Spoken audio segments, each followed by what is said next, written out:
Muchas gracias. Bueno, muy buenas tardes a todas, a todos. Un gusto recibirlos en la primera actividad del año de la SAE y un gusto que nos haya recibido en su casa Daniel Suárez, subdirector del Instituto de Investigaciones de Ciencias de la Educación de la Facultad de Filosofía y Letras de la UBA.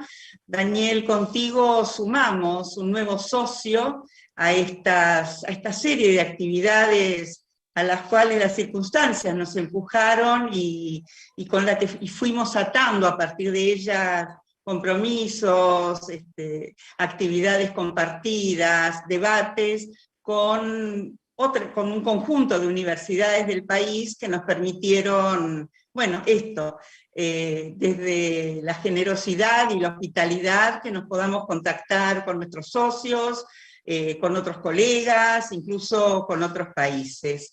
Cuando con Pablo empezamos a pensar esta actividad, era diciembre del año pasado, hablar de incertidumbre no vale la pena, era diciembre del año pasado y decíamos cómo la llamaremos, y Pablo finalmente terminó de redondear esta idea de enseñar las memorias del horror.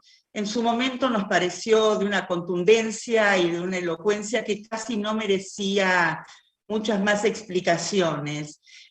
Hoy, cuando estamos tan cerca del 24 de marzo, esta idea de enseñar memorias del horror se nos hace presente con una potencia mucho mayor, y además, bueno, vicio de historiadores, nos permite jugar con fechas, con proximidades, con distancias, en tiempos, en territorios, y enseñar las memorias del horror nos pone ya muy pronto, ya no solamente en pensar qué pasó, qué fue el 24 de marzo y qué nos dejó y cómo estamos hoy después de eso, sino este genocidio nos trae otros genocidios. Próximamente el almanaque nos dice que estamos a 2 de abril y hay un genocidio a los caídos en Malvinas. Y nuestra propuesta curricular, nuestro calendario escolar es generoso en cuanto a darnos oportunidad de volver sobre otras memorias. Y el 19 de abril estaremos pensando en el Día de la Convivencia en la Diversidad, cuando recordamos el levantamiento del gueto de Varsovia, y el 24 de abril estaremos pensando en el Día de la Tolerancia y el Respeto entre los Pueblos, reflexionando sobre el genocidio armenio, ese genocidio por el cual Hitler se preguntó si alguien se iba a acordar. Y traigo a colación esto de si alguien se iba a acordar para, si fuera necesario, destacar el valor del trabajo de la memoria. Nosotros, en esto de enseñar las marcas del horror en la memoria, desde nuestra condición de docentes asumimos un imperativo innegociable. Es nuestra responsabilidad la transmisión de todo lo que tiene que ver con estas actividades. Y dejé de mencionar, y no quiero dejarlo pasar, en este listado de genocidios, un genocidio originario, el genocidio de los pueblos indígenas, del que también tenemos que ocuparnos. Se me desconfiguró en el tiempo y en el espacio, pero no quiero dejar de pensar en eso. Antes de darle paso a quienes van a abordar estos temas, agradecerles a Dina la coordinación, a Pablo haber armado esta actividad, a Cecilia, a Daniel, a Martín haberse sumado tan rápidamente, y como decía recién, al otro Daniel habernos abierto las puertas para que podamos estar en esta casa y aprovechar el living de esta casa para conversar sobre estos temas que nos preocupan. Entonces, gracias a todos, y solamente pensar que este encuentro es una oportunidad para renovar compromisos. Así que, Daniel, otra vez muchas gracias, y bueno, el micrófono es tuyo porque la casa es tuya.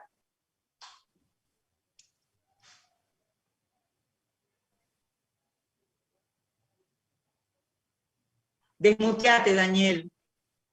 Desmuteate, Daniel. Sí, sí, sí. Igualmente ya me había arrepentido de lo que había dicho, así que es una segunda oportunidad. No, simplemente ocupar muy poco el micrófono, sencillamente traer el saludo de, bueno, del Instituto de Investigación en Ciencias de la Educación, esta actividad que coorganizamos, me parece absolutamente saludable y virtuoso hacerlo. Creo que Ana tiene en el instituto un socio, no solamente en esta oportunidad, sino en las que vendrán, para este necesario, permanente, sistemático y ampliado, ¿no? Movimiento de memoria, ¿no? Creo que la investigación en educación, particularmente la investigación en historia de la educación, es central para mantener viva esa memoria, pero también es necesario tener políticas académicas orientadas a sostenerla como una práctica permanente, como una práctica política y una práctica académica permanente. Así que sencillamente esto los dejo trabajar, bueno, y con la esperanza de que nos sigamos encontrando, ¿no? Y que sigamos trabajando juntos en no solamente llamar la atención sobre algunos temas que, como este, en algunos momentos se tornan dramáticos, aunque siempre son necesarios de mantener, ¿no? Vimos algunas gestualidades bastante horrorosas que bueno, que llevan a reflexionar sobre nuestra posición y la necesidad de enseñar las memorias del horror y de construir constantemente memoria sobre aquello que nos vino pasando, que nos pasó, y que sin lugar a dudas el olvido relega oculta y entumece un poco este trabajo permanente sobre nuestra propia identidad y sobre nuestro propio papel como intelectuales, investigadores, profesores universitarios. Así que bueno, nada más, los dejo. Me voy ahora al canal de YouTube para no ocupar un cuadradito en el espacio, en el espacio que se visualiza. Buen trabajo y la seguimos. Muchas gracias. Te tomamos la palabra, Daniel, ¿eh? Nos ofreciste volver, volvemos, ¿eh? Siempre estamos volviendo.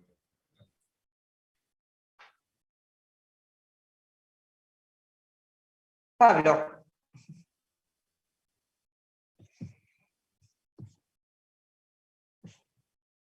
Estás muteado, Pablo. Pablo. Me di el Muteado, gusto de decírselo yo. la frase del 2020, estoy muteado. La frase que con el 2020 pasa a la historia. Hola a todos, hola a todas. Rápidamente y cortito para habilitar. Una cosa, recuperando lo que decía Daniel y Ana. Estamos volviendo, quiero decirlo, sí, en 1995 la SAE se fundó en la sala de profesores de la Facultad de Filosofía y Letras. Digo, hay un vínculo que tenemos con el instituto desde hace mucho tiempo. Bueno, la SAE se fundó ahí, talleres organizados por Rubén Cucuza, Cecilia Braslas, que era en Apurós, viernes y sábado, el sábado terminamos todos en el hermoso bodegón que estaba enfrente de la facultad, que hace años no está, lamentablemente, pero volvemos a juntar un vínculo entre el instituto, la Facultad de Filosofía y Letras de la UBA y la SAE. Cuando armamos la actividad, los 45 años del comienzo de la última dictadura cívico-militar, obviamente no sabíamos lo de la pandemia, creo que nadie pensó que íbamos a pasar los 45 años como lo estamos haciendo, y nos pareció interesante la actividad fuera esta, ver cómo se enseñó, volver a recuperar el vínculo con la escuela. Cuando optamos por el flyer fue a propósito, quisimos poner una imagen también de una escuela, claramente la Escuela Moreno Acosta, que el año pasado llevó a cabo una semana de la memoria, y puso esos carteles de verdad y justicia, y fue muy importante, es importante no tanto hablar, recuperar esta función fundante de la SAE de hace 26 años, no solo una cuestión académica, sino una cosa de transmisión. Fortalecer el vínculo que la Academia de Historia y Educación tiene que tener y privilegiar con el sistema educativo. La pregunta de cómo se enseña la historia, cómo enseñamos esta historia reciente, ¿no? Esta categoría también compleja, de historia reciente, un oxímoron, antiguamente, si algo no era reciente era la historia, ¿no? Esta historia reciente, que algunos dicen esta historia que duele, esta historia que se siente, esta historia que los cuerpos todavía sienten directamente, y por ahí fuimos. Invitamos a tres, que yo creo que cuando surgió el tema, debo decirlo, estaba todavía muy influido por la lectura de la maravillosa tesis doctoral de Martín Legarralde, y por eso también lo invitamos. Recordaba también mucho las actividades con Cecilia, difusión de Malvinas, actividades que hicimos también de, bueno, cómo se sale de la cuestión académica y se piensan otras formas de enseñar. Y con Daniel también por Tucumán, lo duro que fue, lo tremendo que fue, la especificidad que tuvo el horror, la palabra fue elegida a propósito, en aquella provincia. Rápidamente aceptaron, ahora un agradecimiento un poco más público de que hayan sumado, y bueno, vamos a pasar a escucharlos. Dina va a coordinar, Dina Rosas, también le agradezco muchísimo su impresionante trabajo estos días para el armado. La idea es que se extiendan 15, como muchísimo 20 minutos, no sé si escucharon bien Martín, Cecilia y Daniel, como muchísimo 20 minutos, probablemente comentarios y después abriremos algunas preguntas del público. Y al público, muchas, pero muchas gracias por estar concurriendo hoy aquí. Y una vez más, memoria, verdad y justicia. Pablo, muchísimas gracias a Daniel por habernos abierto las puertas de su casa, como dijo Ana. Es un gusto trabajar y coordinar una actividad, una coactividad con Filo Uva, que siempre nos ha invitado a trabajar en conjunto, y con la Sociedad Argentina de Historia de la Educación. Bueno, la idea un poco es comenzar ya. Voy a hacer la presentación de nuestros expositores, agradecerles nuevamente a ellos, a Cecilia Flashland, a Daniel Yepes y a Martín Legarralde. Voy a ir hablándoles de ellos y comentándoles algunas cuestiones, porque la verdad que los tres han sido muy austeros en los currículum que enviaron, y bueno, con la intención de trabajar y de poner en su voz el desarrollo de cada uno de los abordajes que ellos han venido haciendo a través de los años en esto que tiene que ver con las memorias del horror, con las narrativas que se han construido y cómo ellas han llegado a la escuela, llegan a la escuela, se convierten en contenidos a enseñar y se significan a partir de allí en la población y con la población estudiantil. Bueno, por una decisión tripartita, donde todos así aceptaron, vamos a comenzar con Daniel Yepes. Daniel Yepes es magíster y doctor en Ciencias Sociales, profesor titular de la Cátedra de Historia de la Educación Argentina y Latinoamericana en la carrera de Ciencias de la Educación de la Facultad de Humanidades y Ciencias Sociales de la Universidad Nacional de Jujuy. Es profesor asociado de la Cátedra de Historia General de la Educación y de la Pedagogía en la carrera de Ciencias de la Educación de la Facultad de Filosofía y Letras de la Universidad Nacional de Tucumán. Es docente investigador de la Secretaría de Técnica y Estudios de Ciencia Técnica y Estudios Regionales de la Universidad Nacional de Jujuy y director de proyectos de investigación de históricos educacionales. Integró el plantel de investigadores del Centro de Estudios Indígenas y Coloniales y es actualmente también, desde el año 2002, docente de posgrado en diferentes universidades, la Universidad Nacional de Tucumán, la Universidad Tecnológica Nacional, sede regional Tucumán, y en las Universidades Nacionales de Catamarca, Santiago del Estero, Salta y Jujuy. Y bueno, Daniel nos va a hablar sobre, específicamente, como decía Pablo, sobre el contexto del horror en la región de Tucumán, en la provincia de Tucumán, y nos va a hablar sobre Tucumán y la tragedia estructural como provincia posterior a 1955 y su impacto en el presente. Tucumán, laboratorio previo, 1966-1975, de los dos grandes genocidios económicos, sociales y políticos, en 1976 y 1990, argentinos en la segunda mitad del siglo XX, y terrorismo de Estado, revisión crítica y proyección al presente, pedagogías emancipadoras y descolonización de los saberes escolares. Daniel, el micrófono es tuyo, adelante. Bueno, colegas, buenas tardes, saludos desde Tucumán. Y lo primero que quiero expresar es mi agradecimiento a la Sociedad Argentina de Historia de la Educación, al Instituto de Investigaciones en Ciencias de la Educación y a todos los que participaron en esta convocatoria y me convocaron, me invitaron a decir estas palabras. Yo quiero dedicar estas palabras a los que no están y lucharon, a mis compañeros presos políticos, a los 30.000 compatriotas inmolados, secuestrados y asesinados por el terrorismo de Estado, a mis colegas y amigos con los que compartí mi trayectoria y formación profesional. Digo esto porque no soy solamente un docente, y bueno, Ana lo sabe, desde mi adolescencia y siendo estudiante secundario, participamos de muchas experiencias. A Ana la conocí en Chile, en los trabajos voluntarios del Chile Nuevo, en 1970, ¿no?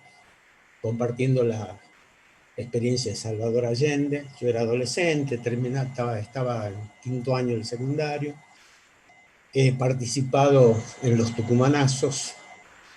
En la universidad no solamente estudié, sino fui dirigente del movimiento estudiantil, y eso me costó 16 meses de cárcel a disposición del Poder Ejecutivo cuando se inició el operativo Independencia. Lo digo a esto porque la práctica docente, colegas, creo yo, no solamente es una cuestión académica, sino que también se nutre de eso que se llama el contexto, del lugar de donde provienen esos saberes, que son los saberes del currículum.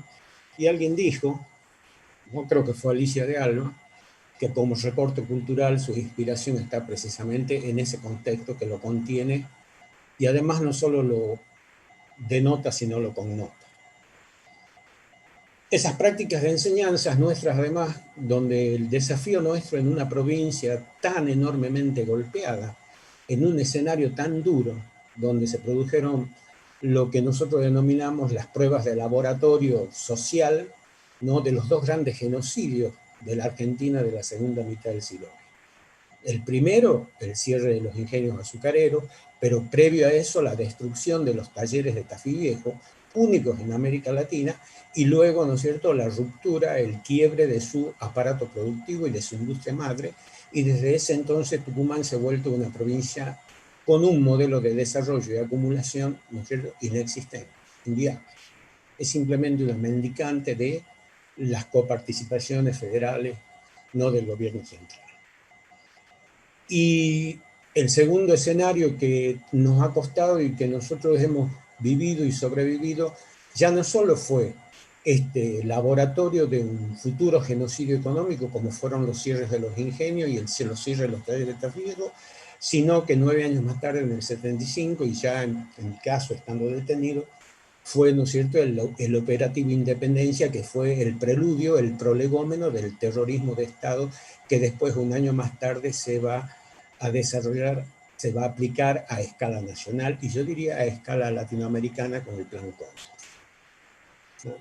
Todo eso, toda esa experiencia, para nosotros, para mis colegas, porque acá yo no hablo solo, y también, en cierto sentido, Pablo los conoce a muchos de ellos, como Mercedes, por ejemplo, la decana de la Facultad de Filosofía y Letras, que fue compañera de primer año, desde primer año compañera mía en la facultad.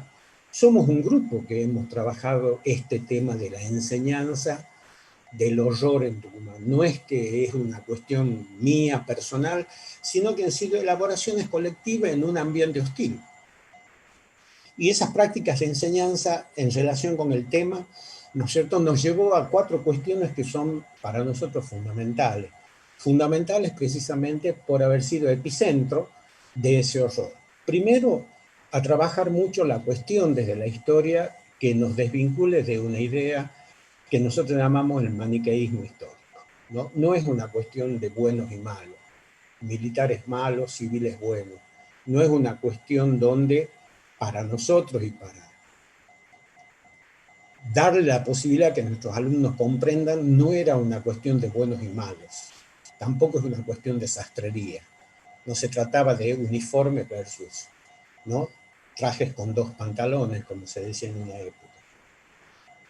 Eso por un lado nos costó mucho, y sobre todo desde el lugar del discurso, en muchos casos, de ciertos grupos, ¿no es cierto?, que tomaron esta visión un poco que yo creo que es necesario no solo desmitificar, sino desterrar, erradicar, ¿no? Creemos que la cuestión es mucho más profunda y compleja. Segundo, ese manicaísmo por lo general nos llevaba a una cuestión ahistórica y profundamente despolitizada. ¿En qué sentido lo decía? Que todo terminaba y nos preocupaba eso en el horror, en los campos. Todo eso es muy doloroso, es muy duro. No me lo van a contar a mí, pero la historia es otra, ¿no? Mirar esto que ocurrió para nosotros fue un desafío no solo epistemológico, fue un desafío vital.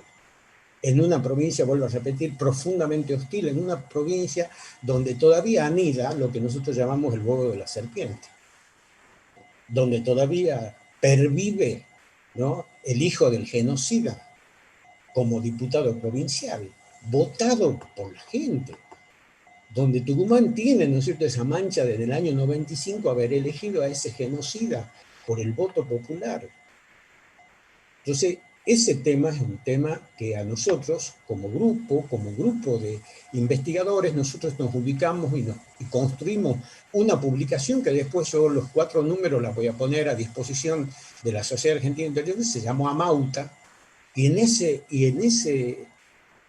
comité editorial nos organizamos todo aquello que pensamos que había que ofrecer una práctica de enseñanza distinta, superadora, comprensiva, y no solo decía maniquea, que cuestiona el maniqueísmo y el ahistoricismo de este tema, sino que además construye un relato que nosotros llamamos endógeno, un relato que parta de nosotros mismos, donde nosotros seamos los relatores omniscientes de esta historia, para transformarlo progresivamente en saberes curriculares, en formas de decir estas cosas en la escuela, cosa que no era fácil.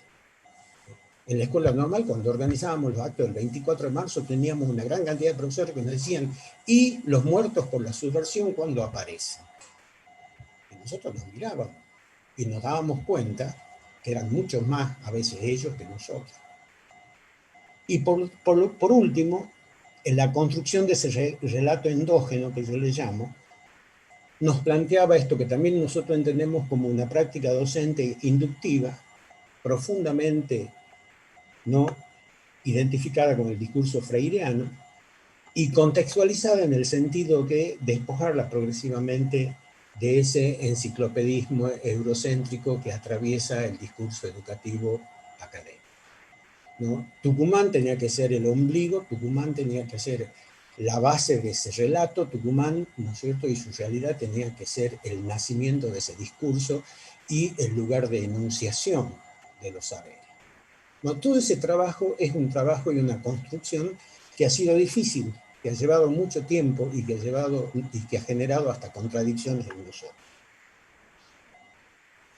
Y esto nos llevó recién a preguntarnos, a partir de estas premisas, bueno, el significado de las dictaduras y del terrorismo de Estado en la segunda mitad del siglo XX argentino, ¿no? ¿Y cuál era el objetivo? Y ahí descubrimos que, como dijo Ana, el tema de los genocidios, el tema del terrorismo de Estado, el tema, ¿no es cierto?, de la eliminación física y de la violencia material, no es solamente una cuestión de la segunda mitad del siglo XX. Y en la historia del siglo XIX, y empezando, ¿no es cierto?, por el micrismo, nosotros nos podemos remontar a una de las más odiosas y terribles guerras de exterminio de una nacionalidad, de un grupo, de una etnia, como fue la guerra del Paraguay, que hoy se oculta, que no se enseña, que la historia liberal, ¿no?, que la historia mitrista, ¿no?, con profundo contenido sarmientino, oculta el manifiesto de Varela que le llamaba a los pueblos del norte a resistir a esa leva forzosa que los llevaba encadenados al matadero. Oculta que 1 millón de paraguayos fueron asesinados, niños, mujeres y hombres, en esa guerra para destruir un modo de desarrollo autocentrado, ¿no?, independiente de los imperios, en el corazón de América Latina. Y de ahí podemos enumerar lo que ha dicho Ana, ¿no?, los pueblos originarios, todo lo que fueron, ¿no?, las cosas que ya conocemos. El genocidio no es una palabra extraña, la eliminación física, la guerra, ¿no?, como extensión de la política por otros medios, no es una cuestión extraña en nuestra historia. Y no la voy a mencionar acá, pero los ejemplos son muchos. Sin ir más lejos, para nosotros el punto de inflexión es 1955, con los bombardeos a una población civil. Y en ese 1955 es donde nosotros situamos el relato. ¿Por qué? Porque es el punto de inflexión entre dos procesos. La iniciación de la construcción de un Estado con desarrollo económico autocentrado, con capitalismo de Estado, con modelos de desarrollo fundado en el concepto de Estado de bienestar, que fueron los escenarios del ciclo nacional burgués en la primera mitad del siglo XX, y cómo, ¿no es cierto?, el 55 es el punto de inflexión para destruir o para iniciar un proceso sistemático de destrucción de ese hecho, de esa herida a la Argentina tradicional, a la Argentina oligárquica, latifundista, patriarcal, heredera de la tradición imperial hispano-anglo-norteamericana, tributaria. Y eso además nos llevó también a pensar cómo la crueldad, la profundización de ese proceso llegó y se manifestó en estos dos genocidios que yo digo. Porque los genocidios no son genocidios solamente de carácter militar o de carácter fundado en la violencia directa, sino también hay genocidios económicos. Hay muerte lenta y atroz por hambre. Y en Tucumán eso lo vivimos nosotros cuando perdimos la mitad de la población económicamente activa con el cierre de los ingenios azucareros. Cuando se vaciaron pueblos, cuando miles de pueblos se transformaron en pueblos fantasmas. Y cuando nosotros a los chicos del secundario, en una materia que yo enseñaba en la escuela normal, que se llamaba Proyecto de Investigación y Extensión Sociocomunitaria, e investigamos este tema, les preguntaba, ¿ustedes saben por qué hay pueblos fantasmas en Tucumán? ¿Por qué Ranchillo, Santa Lucía, Los Yalos son pueblos fantasmas? No lo sabían. Y esa, por ejemplo, era una pregunta para comenzar a enseñar el tema de uno de los genocidios atroces que vivió la provincia, que fue el genocidio económico, que fue el genocidio que le rompió el espinazo de su aparato productivo y generó la sangría de su población. Y después de eso, lo que ya sabemos, la otra pregunta, ¿saben qué pasó en el 75? ¿Saben lo que pasó en Famaillá? Y los chicos, y este es el otro tema, colegas, circulan en nuestra provincia con un estado de desconocimiento de lo propio, de lo inmediato e increíble. Y yo creo que ahí está el otro problema. La necesidad de esto que decía recién, la importancia de descolonizar los saberes del currículum, de salir de la formalidad, de empezar a enseñar esto que decía Freire, la escuela no solo enseña a leer, sino que enseña a leer para que los niños aprendan a decodificar el mundo. Y ese fue el otro desafío de nosotros, porque esta historia para nosotros, los argentinos y los tucumanos, no terminó en el 76.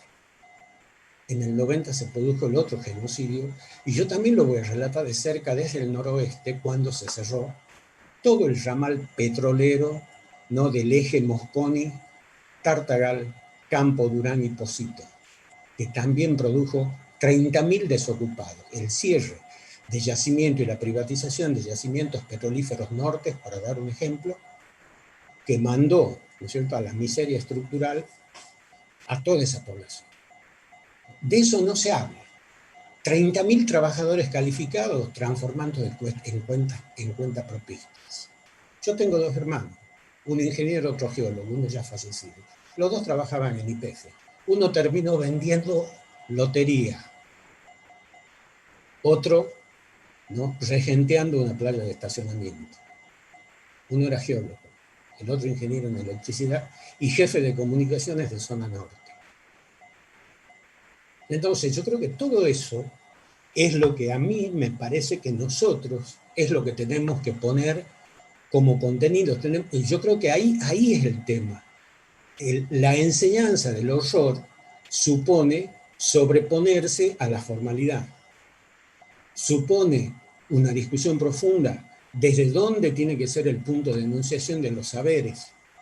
Y cómo nosotros, lejos de seguir siendo tributarios de lo deductivo, de lo universal, de aquello que viene de Europa, tenemos que invertir el punto de enunciación de nuestros saberes curriculares en la escuela. Y comenzar a preguntarnos por qué hay pueblo fantasma en Tucumán, por qué en Aguaray los chicos están consumidos, ¿no?, por todo lo que ya sabemos del narcotráfico, etc. Y esa tragedia estructural de Tucumán, ¿no?, con las dictaduras, no es que ha terminado. A ver, como no terminó, ¿no?, las secuelas del franquismo en España, como no terminó la secuela del pinochetismo en Chile, como no terminaron las secuelas de todos los procesos dictatoriales y genocidas que habitan el continente. Ojo con eso. Y nosotros lo estamos viviendo en el presente, porque hoy ya no hablamos de las dictaduras tal cual las hemos conocido. Ahora hablamos de dicta blanda, hablamos de guerra de cuarta generación, hablamos, ¿no es cierto?, de todo lo que es esto que se llama los golpes blandos. Disculpa, Daniel, ¿sí? 5 minutos estarían quedando. Ya estoy terminando, ¿no? Bueno. Entonces, yo creo que el desafío de nosotros como docentes es revisar todo esto, someter a la criba de la crítica todo lo que hemos venido enseñando y cómo, al replantear los procesos de formación, creo que vamos a iniciar algo que es fundamental, esto que nosotros llamamos la batalla cultural. La batalla cultural no es solamente tener canales de televisión, hay una cuestión que es un meollo fundamental en el proceso educativo argentino, que es revisar sus fundamentos teóricos, sus fundamentos conceptuales, ¿no?, de todo lo que es la discusión. Yo creo que Adrián Bull lo dice muy bien en un librito chiquito que habla de, ¿no es cierto?, de Simón Rodríguez a Freire. Y lo dice, y con esto termino, no hay ninguna posibilidad de emancipación, no hay ninguna posibilidad de construir conciencia social crítica, no hay ninguna posibilidad de eso si nosotros no damos vuelta como una media el proceso educativo y comenzamos a enseñar otros saberes, aún a riesgo de que prediquemos, como en nuestra provincia, aparentemente con el huevo de la serpiente. Aunque prediquemos en una provincia donde la clase política está totalmente envilecida en su mayoría y donde reverdecen aún hoy, a pesar del tiempo, ¿no?, esos retoños atroces del bucismo y el conservadurismo. Muchas gracias, ¿no?, por darme este espacio y de nuevo un abrazo simbólico y a la distancia para ustedes, porque creo que estos son los momentos, los lugares donde nos tenemos que reunir, no solo a la academia, sino nuestras experiencias vitales. Muchas gracias, Daniel. La verdad que ha sido un gusto escucharte y conocer un poco más sobre una provincia que a veces queda esas historias un poco solapadas en el currículum escolar porque hay que dar lugar por ahí a lo más actual, a otros contenidos. Aprovecho la oportunidad ahora para agradecer allí a los asistentes por YouTube. Hay muchos asistentes de diferentes lugares de la Argentina, agradecer a la gente de la Patagonia y tenemos gente de Río Negro, Chubut, tenemos gente de Esquel, también hay gente, participantes de Tucumán, de San Luis, de la Universidad de Comahue, de Jujuy, de Santa Fe, de Corrientes. Muchas gracias por haberse interesado por esta actividad y escuchar a nuestros panelistas. Bien, seguimos entonces y le damos el paso a nuestra segunda expositora, Cecilia Flashland. Ella es docente y trabaja en la carrera de Ciencias de la Comunicación de la UBA y en la Universidad Nacional de Hurlingham. Integró durante 15 años el programa de Educación y Memoria, desde donde produjo cantidad de materiales pedagógicos sobre temas de memoria para las escuelas. Hoy es responsable de los contenidos de los canales Encuentro, Paca Paca y Deporte B, y es autora de, entre otros materiales, de Walsh para principiantes, Pierre Bourdieu y el capital simbólico, y Desarme y Sangra, Rock, Política y Nación. Estimada Cecilia, el micrófono es tuyo. Adelante, por favor. Hola, ¿qué tal?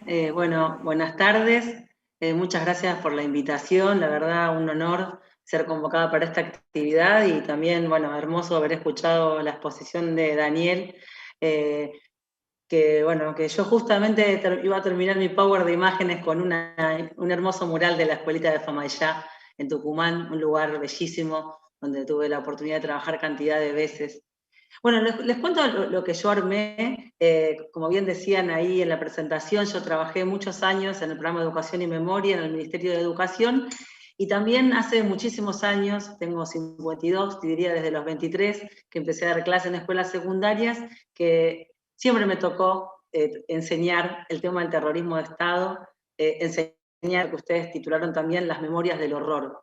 Siempre me pasó como docente, tanto trabajando con otros docentes como en la facultad como en la secundaria, que el tema de hablar de la dictadura, del terrorismo de Estado, habilitar ese dolor colectivo y abrir un espacio para que se pudiera sobre eso armar una conversación pedagógica, siempre generó en mis clases y en mi experiencia que surgieran temáticas del presente. Sí, es esto que decimos siempre, que hacer memoria es la posibilidad de traer ese pasado al presente. Cuando uno trabaja con este tema en el aula, eso salta como con mucha fuerza, ¿no? Entonces yo había pensado para esta exposición trabajar sobre algo que a mí me viene sucediendo, calculo que a los que son docentes les debe estar pasando, que es qué sucede con este desconcierto inquietante que ocurre cuando el feminismo irrumpe en el aula. ¿Sí? Me refiero, por un lado, a la posibilidad casi de no saber cómo hablar, porque si no decimos los y las o les, las alumnas y los alumnos y les alumnos nos retan, porque muchas cosas que decimos creemos que son incompletas, porque nos vemos obligados a revisar la bibliografía, ¿no? Este desconcierto que nos genera inquietud, pero que a la vez también se puede pensar como un desconcierto productivo.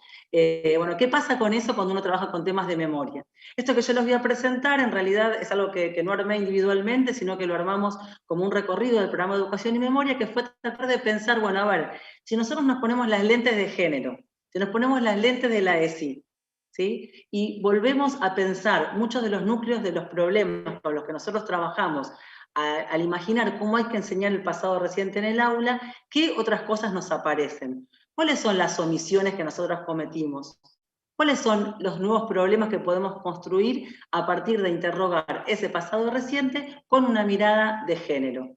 Sabiendo nuestras limitaciones y también entendiendo que si hacemos esto, también es por el motor que ha sido el interrogante siempre irreverente pero necesario que nos ocurrió con nuestros alumnos, nuestras alumnas en cantidad de ocasiones enseñando esto, y no pocas veces también trabajando esto en sitios de memoria. ¿Sí? Yo ahora mismo, yo estoy trabajando en Canal Encuentro, estoy en la ESMA, estoy donde funciona el canal, o sea que también eso tiene una carga muy significativa, estoy hablando desde este espacio de memoria, y nos ha pasado muchas veces recorriendo el Museo Sitio de Memoria de la ESMA, en los últimos tiempos, que las chicas, alumnas, que estaban allí con el pañuelo verde, hicieron preguntas sobre esos sitios que antes no habíamos escuchado, ¿sí? Desde qué pasaba con las mujeres cuando estaban indispuestas, pregunta que uno le podía incomodar, pero que ellas hacían con total naturalidad, hasta preguntarnos por las orientaciones sexuales de las detenidas desaparecidas, ¿no?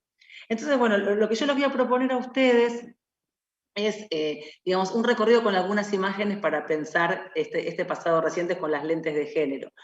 Digamos, partiendo de esta idea de que si uno de los propósitos del genocidio es interrumpir a través de una violencia la transmisión de un legado, la transmisión de legados que son culturales, que son políticos, que son sociales, que son lenguajes, ¿sí? Eso es también un genocidio, la interrupción violenta de esos legados, y nuestro trabajo como docentes al enseñar las memorias del horror es también reponer esos legados. También saber que esta transmisión, digamos, que legar algo es siempre abrir un espacio para la diferencia, es abrir un espacio para que esa escucha haga preguntas que a nosotros no se nos ocurrieron. Entonces me parece que eso es interesante, imaginar que si nosotros estamos legando algo, ese espacio para la diferencia hoy vuelve en clave de género, o al menos eso es lo que yo estoy viviendo en mis aulas, ¿no? Así que bueno, voy a compartir acá un PowerPoint. ¿Se ve bien ahora esto? Ustedes díganme si sí. Bueno, Perfecto, Cecilia, bueno. se ve muy bien, se ve muy bien. Bueno, yo había empezado en realidad con una frase que leí hace poco de una mujer negra, lesbiana, militante feminista, que es Audre Lorde, capaz la conocen, que en un texto muy bello que se llama La poesía no es un lujo, ella dice esta frase que es que la calidad de la luz con la que observamos nuestras vidas es de alguna manera lo que nos permite ver de otra forma nuestra manera de vivir y los cambios que pretendemos para nuestras vidas. Es una frase muy simple, pero ella la dice en un contexto que me resultó interesante, que es que esta mujer es una mujer negra que intenta desarrollar una vida académica y le cuesta mucho eso, y que dice que cuando ella quiere hablar de sí misma como mujer negra lesbiana, solo lo puede hacer con un lenguaje poético. Por eso ella dice que la poesía no es un lujo para las mujeres, sino que en un mundo digamos, donde los conceptos estuvieron mucho tiempo hegemonizados por una mirada muy patriarcal, tal vez la única posibilidad es hacer poesía, ¿no? Y la poesía sería esta otra calidad de la luz que nos permite observar nuestras vidas de otra forma. Entonces, bueno, lo que voy a proponer es esto, poner a ese pasado reciente con esta otra calidad de la luz, que no necesariamente es un iluminismo que nos va a mostrar una verdad, sino más bien una iluminación que nos va a mostrar otros matices. Entonces, organicé esta secuencia de imágenes como en 3 tiempos históricos. ¿Qué pasó antes de la dictadura? ¿Qué pasó durante el terrorismo de Estado? ¿Y qué pasó con posterioridad? No voy a llegar a desarrollar todo porque obviamente ya con esto que número me excedí en tiempo, pero no importa. Voy a ir como mostrando hasta donde llegue y en todo caso después paso el PowerPoint.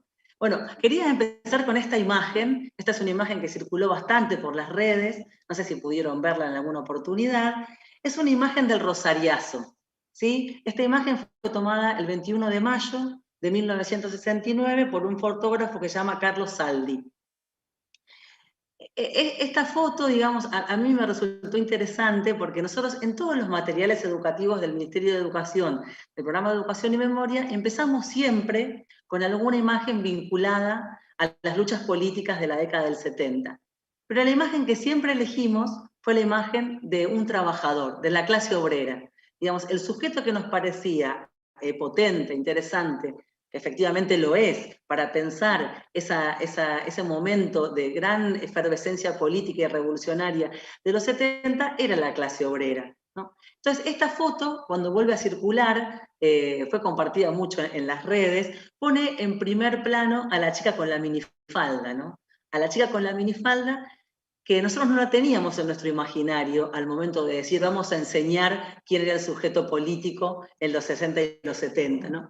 Entonces nos parecía interesante pensar, bueno, a ver, por supuesto que estas puebladas, digamos el Cordobazo, en este caso el Rosariazo, tenían que ver básicamente con el trabajo de los sindicatos de resistencia a las dictaduras y también en un horizonte que tenía tal vez en sus palabras la liberación, el anticolonialismo, el antiimperialismo y el significante fuerte mismo de la palabra revolución, pero hoy nos parece interesante volver a mirar a esta chica, sin que la minifalda, digamos, que como un significante fuerte también de lo que fueron los 60 y de lo que fue de alguna manera la liberación sexual de la mujer, sin, digo, que de ninguna manera la minifalda se coma, por ejemplo, al Perón o muerte, ¿no? Digamos, sino más bien que puedan convivir esos dos significantes juntos, pero tal vez poder preguntarnos, digamos, qué significaba esa presencia de las mujeres en esa década. ¿Sí? Perdón, Cecilia, te voy a interrumpir un segundo. Aquí en el chat, en YouTube, están pidiendo si por favor pudieras pasar las imágenes en presentación, en modo presentación, así pueden ver mejor la diapositiva, se amplía. A ver, sí, acá creo que así, a ver. Estas preguntas que me hacen me complican mucho en este momento. No, con F5, a ver, Cecilia toca. F5. No. No, porque acá tengo que poner presentación en diapositiva. Lo que pasa es que sabes que veo muy. Ahí está, ¿no? Sí. Sí, ahí está. Perfecto. Bueno, entonces les decía que, bueno, que esta imagen un poco nos puede convocar a pensar esta cuestión y también, digamos, algo que a nosotros nos parecía interesante cuando la elegíamos es, bueno, que también esta mujer, que seguramente no se inscribía dentro del feminismo, sino más bien dentro de los movimientos emancipadores de aquel entonces, sí porta un símbolo, que es la minifalda, que es un símbolo que también nos conecta con algo que sí alimentó al avance de las mujeres y del feminismo, que es la modernización. ¿Sí? La modernización como un gran componente de la transformación de la vida argentina, digamos, que hay una autora que me gusta mucho que trabaja esta temática que se llama Catalina Trevisacci, que ella dice, bueno, si tenemos que pensar a las mujeres de ese momento, podríamos decir que lo que las atraviesa es la aspiradora, digamos, la invención de los electrodomésticos, como aquello que también les permitió de alguna manera tener más tiempo libre, el psicoanálisis y el descubrimiento de su sexualidad, ¿no? Esta chica con esa minifalda también está atravesada por esos discursos modernizadores que tal vez no se llevaban del todo bien con los movimientos políticos que tenían en el centro la idea de revolución, ¿no? La modernización se solía atar tal vez a algunas tendencias más imperialistas. Entonces nos parecía interesante empezar con esta imagen, ¿no? Y preguntarnos, bueno, a ver, si volvemos sobre ese pasado reciente y nos preguntamos por las mujeres, ¿qué lugar ocupan? ¿Cómo se tensiona ese colectivo con los trabajadores? ¿Qué cosas nuevas nos permite pensar, ¿no? Esta es la segunda imagen que elegí para pensar esto previo a la dictadura, que es una imagen del Frente de Liberación Homosexual.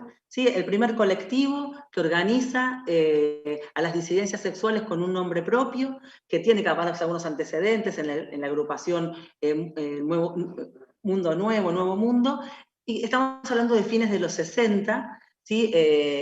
Y era una agrupación donde se encontraban algunas personas que provenían del mundo obrero. El fundador es Héctor Anavitarte, un militante comunista con una biografía muy interesante. Cuando en el Partido Comunista se enteran de su orientación sexual, de su elección sexual, como él dice, cuando lo recuerda, dice, no me mandaron al psicoanalista, me mandaron a Moscú, que ellos creían que era el mejor psicoanalista posible para curar mi desviación sexual, ¿no? Es interesante porque el Frente de Liberación Homosexual se proponía visibilizar las disidencias sexuales, se proponía visibilizar eso, se proponía luchar contra los edictos policiales, pero también se proponía articularse con otras luchas políticas. No se pensaban por fuera de otras luchas políticas. Acá los estamos viendo en una manifestación de agrupaciones peronistas, donde ellos eligen para su bandera una frase de la marcha peronista: para que reine en el pueblo el amor y la igualdad. Miren qué interesante cómo la resignifican, ¿no? A la luz de sus identidades sexuales. Obviamente esto no caía bien en el propio movimiento nacional y popular del peronismo, al punto, me voy a permitir acá decir una mala palabra, que los compañeros les cantaban un cantito que decía: no somos putos, no somos faloperos, somos soldados de FARC y montoneros. ¿Sí? Es interesante también pensar que cuando uno vuelve sobre ese pasado y se pregunta sobre estas disidencias sexuales, también ahí le cae a todos nos cae la ficha que el patriarcado, que la heteronorma es mucho más viejo, el capitalismo mismo, incluso, y aún mucho más viejo que las dictaduras argentinas, ¿no? Entonces, traer la memoria de estas organizaciones, a mí me parece bien interesante. En estas organizaciones, además de este nombre que yo les traía, que es el de Héctor Anavitarte, también había nombres de personas que provienen más del campo intelectual, algunos de las propias facultades de Filosofía y Letras, como por ejemplo Néstor Perlonger, ¿no? Néstor Perlonger, que fue también un constructor de buena parte de las ideas, de las consignas del Frente de Liberación Homosexual. Uno mira las consignas que ellos tenían y son consignas fuertes, ¿no? Por ejemplo, el machismo es el fascismo de entrecasa, y por el derecho a disponer del propio cuerpo. ¿No? Había ya esta idea de que lo personal, de que el propio cuerpo es un espacio donde también hay que dar otras batallas que también son políticas. Entonces, me parecía interesante traer esta memoria también, ¿no? Esta memoria que también es una memoria del horror, porque estos colectivos, digamos que muchos fueron también víctimas directas del terrorismo de Estado por sus opciones políticas, pero también cargaron con cuotas importantes de sufrimiento por sus decisiones sexuales. Entonces me parece que eso también es una posibilidad de abrir otras preguntas, ¿no? Y esta foto la encontró un compañero en un archivo, se la prestaron en la Biblioteca Nacional, y si ustedes pueden ver está como marcada la foto, ¿sí? Porque es una foto que se publicó en el diario Crónica de aquel entonces. Y me parece interesante porque la foto vista entera, no vista solamente con el recorte, muestra que están como distantes de la otra parte de la manifestación. O sea que en todos los testimonios de ellos donde se dice que cuando se veía su bandera, los demás militantes se acercaban, acá algo de eso se puede como intuir, ¿no? Entonces, con la foto anterior nos preguntábamos por el lugar de las mujeres, con esto nos podemos preguntar por el lugar de los colectivos de las disidencias sexuales, y con esta tercera imagen directamente me interesaba trabajar, ahora les voy a explicar por qué la elegí, con qué sucedía antes de la dictadura. Perdón, Ceci, Sí. te quedan 5 minutos, así es que bueno, te voy a con estas imágenes con esta imagen directamente me interesaba preguntarnos, digamos, qué sucedía con los colectivos que se identificaban como feministas, directamente. En ese momento, antes del terrorismo de Estado, los movimientos feministas que tenían ese nombre, al menos de los que yo tengo conocimiento y que hay investigaciones, eran sobre todo dos muy importantes, uno es la UFA y otro es el Movimiento de Liberación Femenina, que eran colectivos muy chiquitos, sobre todo con mujeres de sectores medios y medios altos, que tenían una relación tensa con lo que eran en ese momento los movimientos políticos revolucionarios y emancipadores, ¿no? O sea, me interesó traer esta imagen porque uno de esos movimientos, que es el Movimiento de Liberación Femenina, editaba esta revista que es la revista Persona. En ese mismo momento se editaba esta otra revista, que es la revista Crisis, que tal vez han visto su tapa, es una revista más vinculada con las izquierdas tradicionales, que tenía este estilo de poner distintas palabras en sus títulos. Y la revista Persona hace casi una humorada en relación a la revista Crisis, y como pueden ver, pone sus títulos y pone Graciela Borges, machismo, subdesarrollo, machismo, concurso de belleza, machismo. O sea, va repitiendo la palabra machismo, que era casi como una suerte de chiste y de crítica a la revista Crisis, como diciendo, ustedes los de izquierda no incorporan las temáticas del feminismo. También hay que decir que estos grupos, digamos, feministas encriptados que pertenecían a sectores medios, solían tener también, podríamos hacer una calificación apresurada, porque solo me quedan 5 minutos, eran bastante gorilas, diríamos hoy, ¿sí? Entonces también me parece interesante, porque después cuando nosotros nos vamos a ir preguntando por qué los movimientos feministas no crecen, también acá podemos ver que el diálogo entre el feminismo y otras formas de hacer política es un diálogo que tiene sus crispaciones, que tiene sus dificultades. Bueno, esto yo había pensado para antes de la dictadura. Ahora voy a apresurar mucho y voy a mostrarles, había elegido para pensar el terrorismo de Estado 3 imágenes, que las voy a pasar rápido y digo algo breve para cerrar mi exposición. Esta tenía que ver, digamos, con poder mostrar cuál era la idea familiarista del terrorismo de Estado. El terrorismo de Estado que claramente consideraba, como hemos leído quienes hemos ido a la secundaria en esa época, que la familia es la célula básica de la sociedad, consideraba, digamos, que efectivamente la familia tenía una base biológica y que la familia era el núcleo fundante de toda sociedad. No había otras posibilidades de fundar la sociedad en otro tipo de agrupaciones humanas, ¿no? Bueno, ese familiarismo está muy trabajado por muchas investigadoras, que también habla de la conciencia, incluso de la dictadura, de cómo la modernización comenzaba a erosionar el lugar clásico de las mujeres. La píldora anticonceptiva, una revolución sexual lenta pero que avanzaba, ¿sí? La unión libre como una práctica del amor ya instalado marginalmente pero existente, o sea que la dictadura iba fuerte con su familiarismo, ¿no?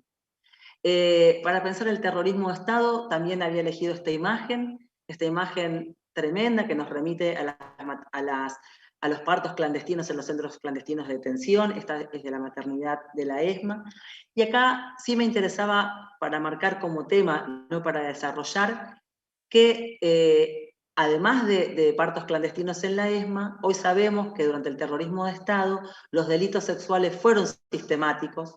Hoy cuando hablamos de terrorismo de Estado tenemos que decir que el terrorismo de Estado desapareció, robó niños, tuvo centros clandestinos de detención y también practicó los delitos sexuales. Ya sabemos desde el 2010, por las primeras sentencias en los juicios hasta hoy, que los delitos sexuales forman parte sistemática de esas prácticas del terror estatal. O sea que también, cuando volvemos a ese pasado reciente con las lentes de género, pensar los delitos sexuales es casi como otra obligación que tenemos. Y lo último que iba a traer, y con esto cierro, y dejo el otro para otro momento, era pensar a las madres y las abuelas, que tal vez como pocas veces en los movimientos de mujeres en la historia politizaron su dolor privado, pudieron convertir ese dolor individual en un dolor colectivo y pudieron con esa politización de ese dolor privado ir construyendo un piso ético mínimo para que pueda volver la vida democrática. Pero quería leerles, para cerrar, una cosa hermosa que dice una madre que cuenta qué les pasa a ellas cuando empiezan a participar en los primeros encuentros de mujeres. Los encuentros nacionales de mujeres que se hacen en la Argentina desde el 84 una vez por año, ya desde el comienzo invitaron a las madres y las abuelas, ¿no? Y miren cómo lo recuerda Nora Cortiñas eso, miren qué hermoso para pensar cómo se puede imbricar este movimiento colectivo de las madres con los feminismos. Ella dice, yo iba a los encuentros a hablar de derechos humanos, pero cuando tenía tiempo libre me metía en otros talleres. Por ejemplo, una vez me metí en el taller de sexualidad para las mujeres mayores. Yo estaba por todo el encuentro con mi pañuelito. Iba, me metía, escuchaba otras charlas. De repente estoy en este taller y empiezan a hablar del sexo entre personas mayores y todas las derivaciones del tema. Y a mí me parecía que cómo yo iba a estar con el pañuelo y hablando de sexo y de todo eso. Entonces de a poco me fui desanudando el pañuelo despacito, despacito y lo escondí. Me estaba espiando Liliana Downes, que se mataba de risa. Al otro sábado, en el programa que ella tenía con Aliberti, cuenta esta escena. Cuenta que Nora se había sacado el pañuelo con vergüenza y timidez porque estaba hablando de sexualidad. Yo estaba escuchando el programa con mi marido en la cocina. Entonces mi marido me dice, ¿a qué vas a hacer esos encuentros finalmente vos? ¿A hablar de qué? ¿No ibas a hablar de los desaparecidos y terminás hablando de sexualidad? Me parecía interesante esta anécdota del pañuelo de Nora, porque finalmente esos pañuelos se terminan hermanando con el pañuelo verde y permitiendo, digamos, que haya un puente para las memorias de las madres y para las memorias del feminismo, ¿no? Bueno, hasta acá llegué. Me quedaba un tercer episodio, pero es porque soy muy limadora, entonces no lo voy a hacer hoy, pero bueno, sí, lo que me interesaba era esto, era decir si hoy se nos abre un espacio en la enseñanza para cruzar la ESI con la pedagogía de la memoria y poder construir nuevos problemas, sabiendo que esos pasados que no pasan siempre nos dan elementos para revitalizar la enseñanza, y hoy en clave de feminismos y también convocando a las disidencias sexuales. Bueno, muchas gracias. Cecilia, muchas gracias a vos por tu exposición y quiero enmendar un error que cometí, que por el apuro de optimizar el tiempo, omití comentar sobre la charla, el título de la charla de Cecilia, que es justamente y precisamente como termina cerrando ella, Género y Memoria, algunas ideas entre el pañuelo blanco y el pañuelo verde. Bien, y de paso, 2 minutos para saludar a la gente de Santa Cruz y personas también desde Brasil, no se especifica qué lugar, pero bueno, muy bienvenidas y muchas gracias por participar en esta actividad. Ahora sí, entonces, vamos al tercer y último expositor, él es Martín Legarralde. Él es doctor en educación, es profesor adjunto de la Cátedra de Historia de la Educación y la Argentina y Latinoamericana de la Universidad Nacional de La Plata. Su tesis doctoral precisamente se denominó Combates por la memoria en la escuela, transición de la última dictadura militar en las escuelas secundarias de la provincia de Buenos Aires entre 2008 y 2013. Actualmente es director del Departamento de Ciencias de la Educación de la Facultad de Humanidades y Ciencias de la Educación de la Universidad Nacional de La Plata y por supuesto también miembro de la Sociedad Argentina de Historia de la Educación. Su tema de presentación es sobre algunos apuntes para una historia de las memorias y de su transmisión, de la narrativa de la guerra sucia al terrorismo de Estado como sentidos estructurantes del pasado reciente en los abordajes escolares. Martín, el micrófono es tuyo. Bueno, muchas gracias Dina por la presentación. Bueno, yo quiero comenzar también como Daniel y Cecilia agradeciendo por la invitación, realmente tanto a la SAE como a Alice, la oportunidad de poder compartir este espacio, escuchar a Daniel, escuchar a Cecilia, poder abrir esta conversación y bueno, poder también presentar algunas ideas. Gracias entonces por la amabilidad tanto a Ana, a Daniel, a Pablo, bueno, a la gente que organizó el espacio. Bueno, por mi parte yo pensaba traer, justamente como decía el título de la presentación, una serie de apuntes, digamos, para no presentarlos como conclusiones cerradas, en rigor es más bien una especulación sobre derivaciones de lo que se ha trabajado en el campo de la historia de las memorias para pensar las condiciones de su transmisión escolar. En primer lugar, me interesaría recuperar, quizá bueno, en sintonía con lo que han sido las presentaciones de Cecilia y de Daniel, algunas conceptualizaciones teóricas que tienen que ver con justamente esta noción de memoria, esta idea de un pasado que no pasa y las marcas que en América Latina han sido tan fuertes respecto de las últimas, del ciclo, ¿no? de dictaduras y gobiernos autoritarios que permanentemente vuelven a reaparecer en la escena pública con discursos o bien negacionistas o mostrando, ¿no es cierto?, fisuras en los procesos de recuperación democrática, ¿no?, reinstalando prácticas autoritarias, prácticas represivas. Recientemente el golpe de Estado en Bolivia, que afortunadamente podemos ver como una etapa que está en proceso de superación, nos muestra, digamos, que ese pasado justamente no pasa, no termina de pasar y que se reactualiza no solo en discursos o representaciones sobre el pasado, sino también en prácticas y condiciones políticas para el presente. Y en ese sentido, bueno, también pensar que la relevancia, un poco en la línea de lo que tanto Daniel como Cecilia han mostrado, la relevancia de su tratamiento escolar también tiene que ver con la construcción, ¿no es cierto?, de condiciones para la democracia en el presente.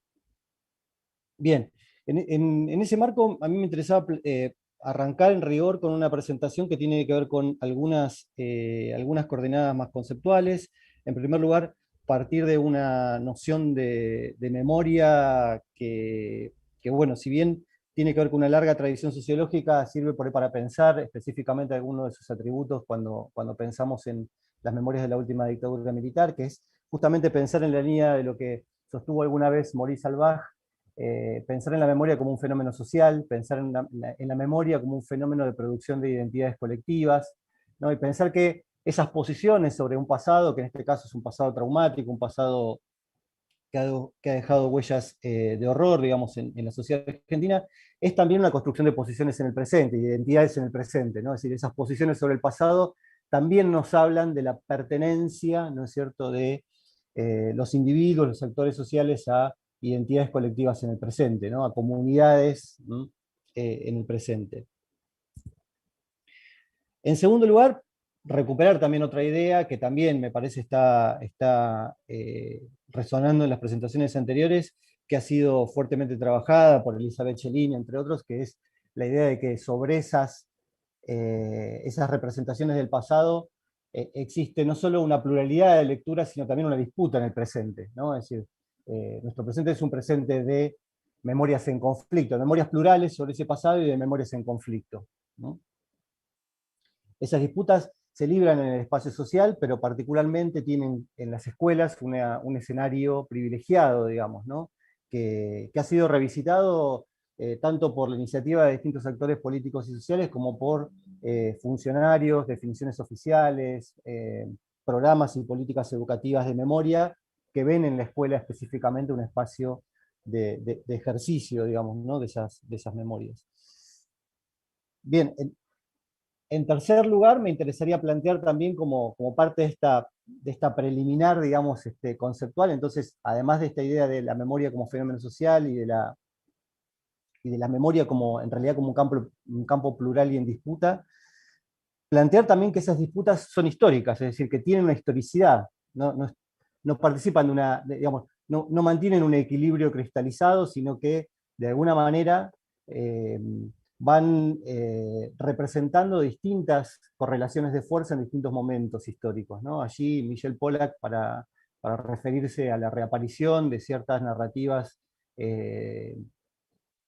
sobre los estados de Europa del Este, después de la caída del muro de Berlín, hablaba de las memorias subterráneas, de las memorias hegemónicas, ¿no es cierto? Construyó allí una serie de adjetivaciones sobre la noción de memoria que justamente trataban de mostrar, ¿no?, esto de que las correlaciones de fuerza entre los actores que sostienen esas disputas por las representaciones del pasado son correlaciones de fuerza cambiantes, ¿no? Y lo que en un momento puede ser una memoria oficial, no necesariamente es una memoria hegemónica, que una memoria hegemónica puede producir efectos de encuadramiento, pero no necesariamente totaliza el campo de representaciones sobre el pasado, ¿no? Y que hay ciertas figuras de memorias subterráneas que en realidad, por periodos a veces muy extensos o más breves, ¿no es cierto?, permanecen invisibles de alguna manera, bajo el radar, ¿no es cierto?, de los discursos públicos, pero que son de alguna manera cultivadas por procesos de transmisión locales, ¿no es cierto?, instituidos, institucionales, en núcleos de comunidades familiares, de comunidades militantes,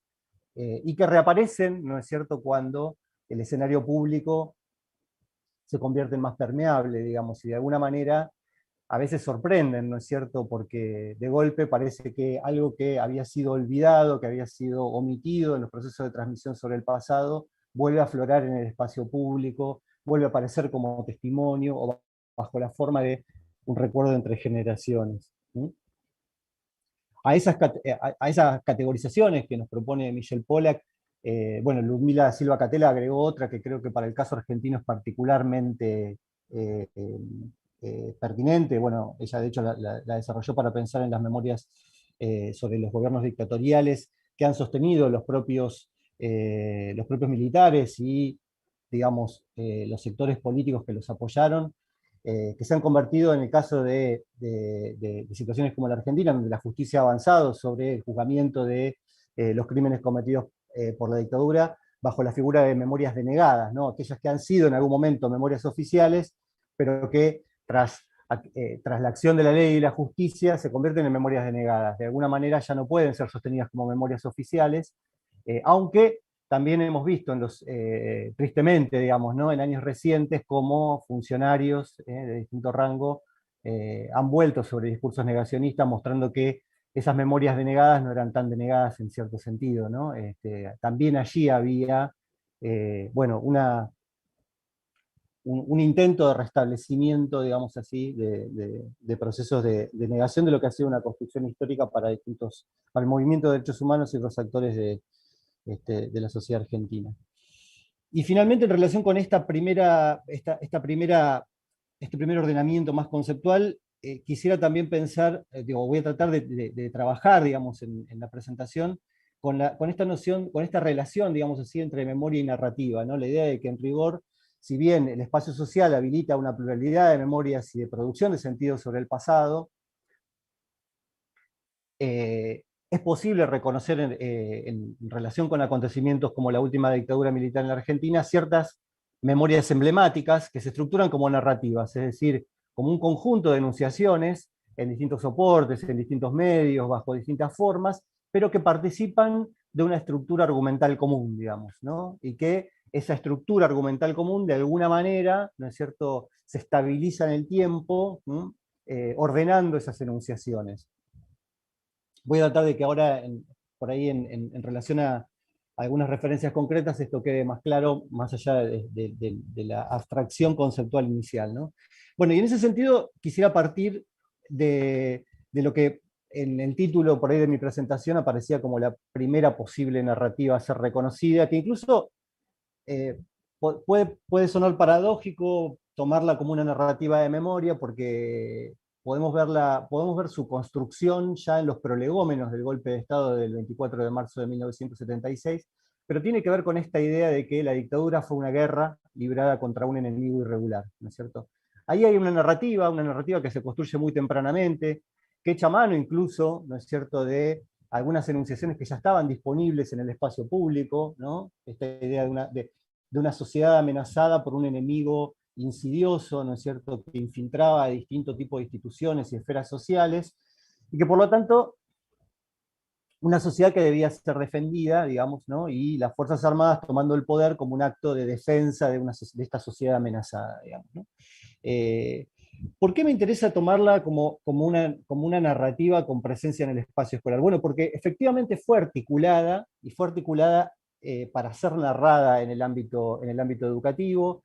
El célebre documento, muchas veces visitado por distintas investigaciones, de su versión en el ámbito educativo, justamente parte de plantear este argumento, ¿no? La necesidad de desarrollar en la escuela o en las escuelas, ¿no es cierto?, todo un dispositivo de vigilancia, de delación, etcétera, se basaba en este carácter de una especie de guerra irregular, ¿no es cierto? Leo brevemente, pero digamos, en la presentación del documento se sostenía: bastaría la sola debilidad de una generación de argentinos para que el destino común que los enlaza, legado de sus mayores, se convierta en un desdichado fracaso.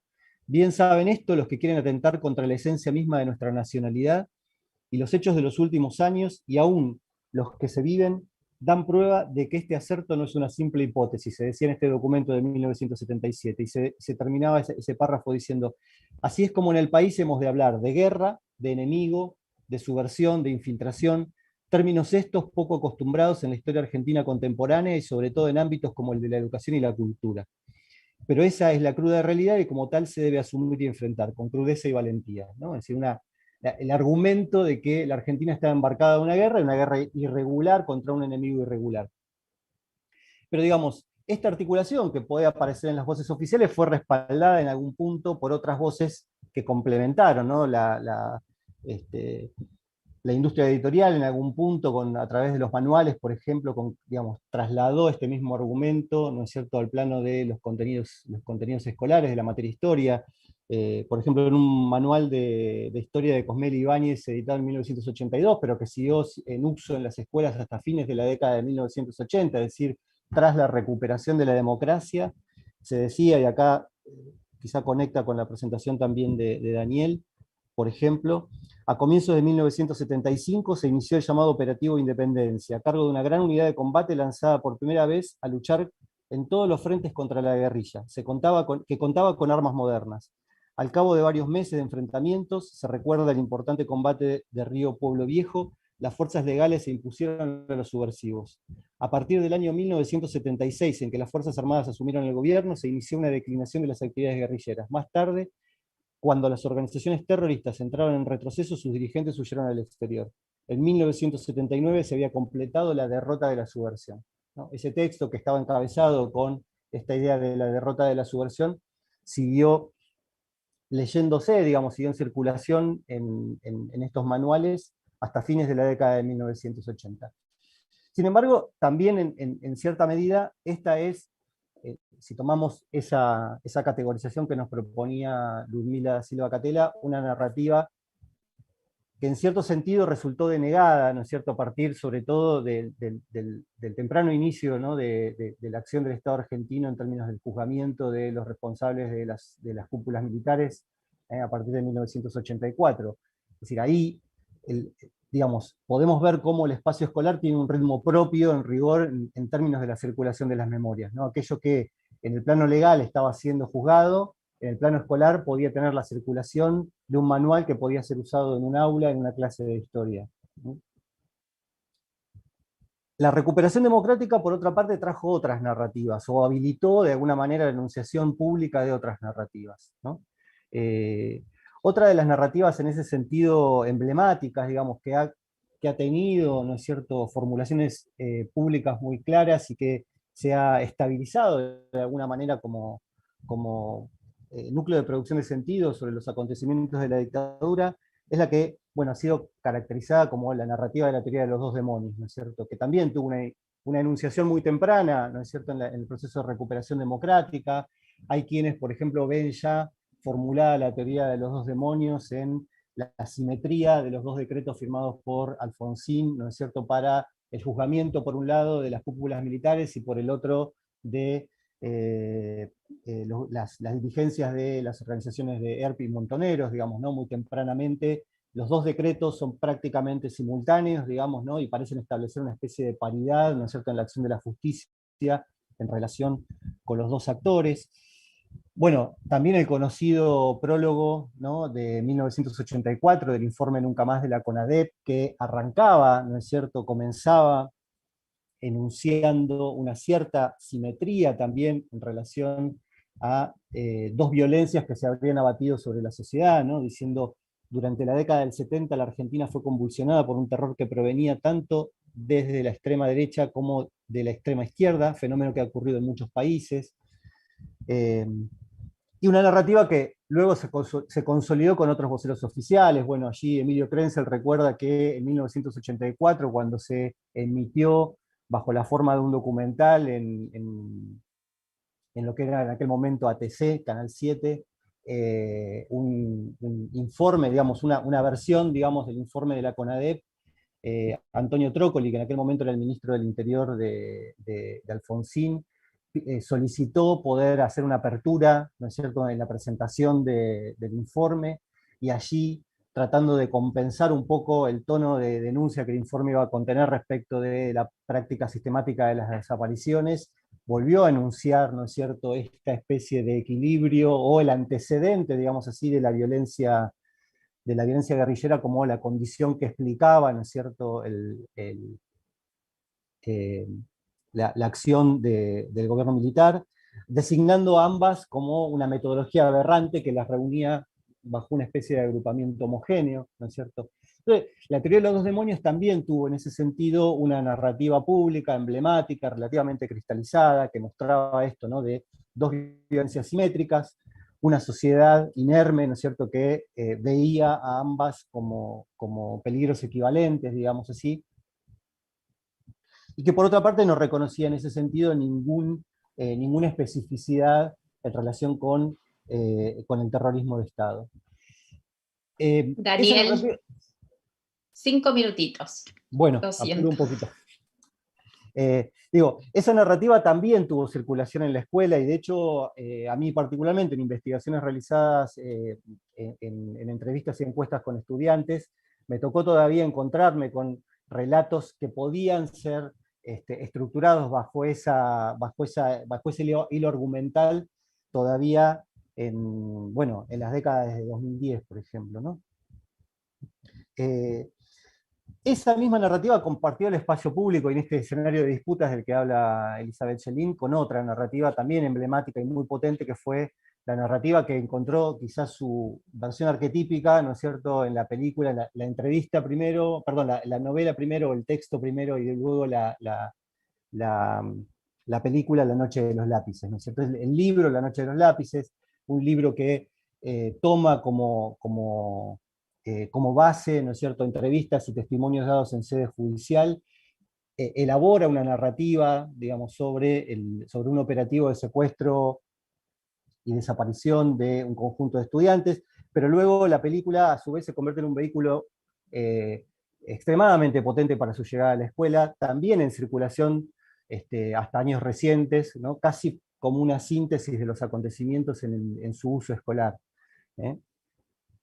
Esa narrativa tiene también como notas características el pasar a un segundo plano las identidades políticas de las víctimas, ¿no es cierto?, la cuestión de la politicidad, ¿no es cierto?, de la acción represiva del terrorismo de Estado, está relativamente desplazada del centro del relato, ¿no es cierto? Por eso también esta es una narrativa que ha sido sintetizada bajo el rótulo de la narrativa de la víctima inocente, ¿no es cierto?, la idea de que la inocencia de jóvenes idealistas es puesta en el primer plano del relato, mientras que su pertenencia a ciertas identidades políticas, militantes, ¿no es cierto?, está desplazada del centro del relato, en parte porque una parte de esa narrativa surge de las primeras denuncias, ¿no es cierto?, de familiares, sobrevivientes y organismos de derechos humanos, incluso bajo la dictadura, por ejemplo, durante la visita de la Comisión Interamericana de Derechos Humanos en 1979, donde era muy difícil, ¿no es cierto?, justamente partir del reconocimiento de la identidad política de las víctimas.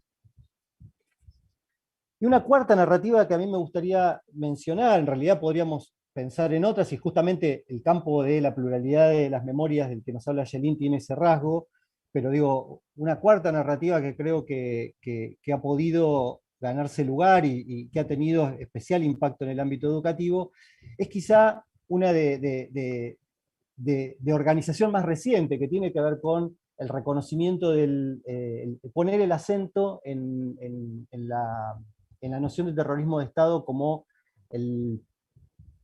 el punto irrenunciable para caracterizar la experiencia de la última dictadura militar, ¿no? Es una narrativa que en general es una narrativa abierta, creo que, bueno, como Cecilia lo traía, por ejemplo, mucho de lo que ha producido el programa de educación y memoria, por ejemplo, tuvo ese carácter, ¿no es cierto?, de ser una memoria que está abierta a distintas formas narrativas, con un piso irrenunciable que es la de caracterizar a la última dictadura militar como una forma de terrorismo de Estado, digamos, ¿no? Y en ese sentido, recuperar ahí un terreno que ha conquistado la sociedad argentina en ese reconocimiento.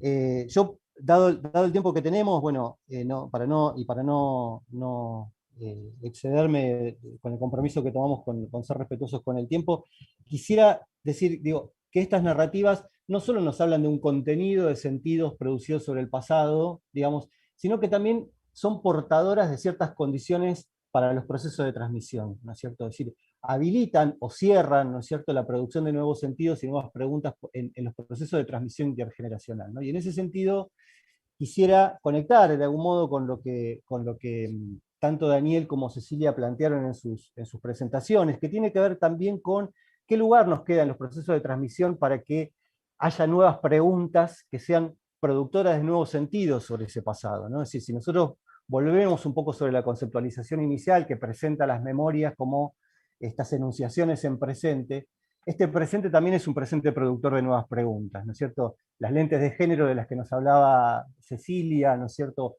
o la pregunta sobre los pueblos fantasmas y la experiencia local de la que nos hablaba Daniel, creo que son justamente potentísimos ejemplos, digamos así, de nuevas preguntas productoras de sentido sobre un pasado que ya hemos recorrido muchas veces, digamos, ¿no? Pero que necesitamos que se abra esa producción de nuevos sentidos para que la transmisión sea un proceso efectivo. Es decir, y esas son preguntas que, si bien acá las enunciamos nosotros, también son preguntas de las nuevas generaciones, ¿no? Digo, la pregunta de género, la pregunta que tiene que ver con la perspectiva de género, es claramente una pregunta de las nuevas generaciones. Incluso la pregunta por las experiencias locales, ¿no? La pregunta por la experiencia de los docentes, también es una pregunta joven, ¿no? ¿Qué hiciste vos? ¿Qué te pasó a vos en ese momento? ¿Qué te pasó vos con las luchas que vinieron después? Son preguntas de las nuevas generaciones, preguntas abiertas que habilitan con potencia el proceso de transmisión. Por eso, digo, me interesaba por ahí hacer este recorrido para pensar que los contenidos de esas memorias también son portadores de condiciones para los procesos, para habilitar los procesos de transmisión. Bueno, muchas gracias. Bueno, muchísimas gracias. La verdad que han sido todos muy respetuosos del tiempo. Excelentes exposiciones, con ganas de seguir escuchándolos a cada uno un poco más. Aquí en el chat yo les voy a transmitir, si me permiten. No, en realidad no se formularon muchas preguntas, pero sí comentarios que en la medida que ustedes iban exponiendo, ellas y ellos fueron haciendo comentarios y algunos identificatorios, digamos, de las preguntas aparentemente que ellos y ellas se hacen en la escuela. Y lo fui colocando en el orden que aparecieron porque es el orden de la exposición, ¿sí? Por ejemplo, bueno, comenzando con Daniel, dice enseñar las memorias del horror a 45 años de la última dictadura militar, un tema muy, muy actual y la mayoría de las personas agradeciendo por esta posibilidad de escuchar sobre estos temas. Sobre Daniel, muy linda forma, Daniel, de plantear el tema desde el ámbito educativo, muy cierto. Después se dice también para Daniel, todo un desafío salirse de lo que establece el currículum oficial con este replanteo que proponía Daniel de descolonizar, ¿sí? Y trabajarlo desde las pedagogías emancipatorias a estos contenidos en la escuela. Con respecto a Cecilia, dice que interesante la perspectiva de géneros y recuperar el material fotográfico que retrata. Interesantísimo, Cecilia, gracias por compartir esta mirada. Estudiar la historia reciente desde la perspectiva de género, interesante la presentación. Después se dice muy interesante, en las aulas se habla del papel que le cupo a las mujeres. Después también dice muy interesante la presentación, Cecilia, mucho para pensar y hacer. Muchas gracias, Cecilia, muy buena presentación y traer la temática en clave de género. Como verán, las mujeres aquí han concitado y se han sentido absolutamente muy representadas. Después, excelente, muy estimulante la presentación, muchas gracias, Cecilia, extraordinaria intervención. Y bueno, en el caso de Martín, dicen, excelente tema, es cierto, referido a los manuales escolares, esas palabras circulaban en las escuelas, en el tipo de abordaje. Después dice, los manuales escolares como dispositivos ideológicos de una pedagogía hegemónica, negacionista y patriarcal abundaron. Finalmente se dice qué productivo este recorrido histórico, esto respecto a la exposición de Daniel, este recorrido histórico comparándolo con cómo lo enseñamos hoy muchas docentes. A ver, bueno, esta es la última referencia y si se quiere, yo me animo a ponerlo en términos de pregunta. Aquí una persona dice, hablando de la presencia de las mujeres, es decir, como una incorporación original, ¿no?, en esta discusión, me pregunto por el modo en que mencionamos al último golpe. Lo llamamos cívico-militar y lo eclesiástico, se pregunta, dentro de lo cívico estarían los empresarios. Una afirmación, y a su vez, bueno, con esta intención de pregunta, ¿qué pasa con ese otro sector que tuvo presencia en este último golpe? Bueno, no sé si yo diría, no sé cómo lo ven Pablo y Ana, no la veo a Ana, tal vez estaba con problemas de conexión. No, Estamos... ¿Está? Bien. Si les parece, damos unos 5 minutitos a cada uno, si quiere hacer algún comentario de los expositores, si quieren seguimos el orden de presentación, para un poco, digamos, redondear o hacer algún comentario con esto que yo les leí desde el chat, desde los comentarios y preguntas que los y las participantes han expuesto. Bueno, a ver, voy cortito yo rápido para no robar tiempo. Primero, una cosa que no dijimos y quiero decir, agradecimos mucho, quiero agradecer también a la gente que está armando la cuestión técnica, sobre todo a Javier Moscoso, digamos, cuando nombramos al instituto y la facultad, nombramos también, quiero agradecer a la cuestión técnica, quienes también, a lo que se dice especialmente, los que están atrás de cámaras, ¿no? Y especialmente Javier Moscoso, para que esto pueda funcionar bien. Primer comentario. Segundo, muy cortito, casi, lo que a veces pasa, el cierre de Martín era mis reflexiones, coincidía yo lo que estaba Martín con lo que yo había pensado en la ponencia, ¿no? Como la cosa regional que nos trajo Daniel. Yo lo miraba en la cara de Daniel, él decía nombres de lugares de Tucumán que a uno apenas le suenan y ahí sonaban distintos, ¿no? Hay una cuestión de algo de lo local, de regional, de lo vivido que resuena de otra forma. Obviamente lo de género de Cecilia, ¿no? Esta cuestión donde yo pensaba esta hermosa pregunta que hacías, ¿no? Que ahora preguntan las chicas qué pasaba cuando se indisponían las detenidas desaparecidas, y que nos produce esa incomodidad agradable. Qué buena pregunta, no nos molesta, nos produce, nos pone incómodos, pero nos potencia. Bueno, que uno sabemos que probablemente a todas ellas dentro de 40 años las nuevas generaciones les van a hacer preguntas iguales, ¿no? También le van a hacer preguntas que a nosotros nos parecen incómodas, pero que nos gustan, que no sabemos qué decir. Seguramente le va a pasar a estas chicas que lo preguntaban por la transmisión, y bueno, y lo que creo que Martín traía, la cuestión de la teoría. Cortito también, una técnica que le robé un poco a Nadia, no me sale tan bien, si anotando algunas palabras que aparecen, tal vez medio de psicoanálisis, ¿no?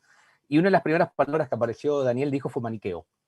digamos, tratar de pelear con las miradas maniqueas. Y creo que es lo que pasó un poco, ¿no? Digamos, esta idea cuando planteamos esto de cívico, no, salir de las cosas maniqueas, no alcanza los buenos, los malos, los culpables, las víctimas, más allá de que en ciertos lugares hay que plantearlo y en las banderas hay que levantarlo, y me parece que lo que planteó el panel, que las limitaciones de planteo, de cualquier tipo de planteo maniqueo, para ver qué pasa, ¿no? Si no, no puedo hacer nuevas preguntas. Yo pensaba esto, y lo último para cerrar, que creo que fue una excelente idea invitaros a ustedes tres, y me parece que no nos equivocamos. Ahora lo tengo, esto que era una hipótesis, ahora es una comprobación. Pero muchas gracias.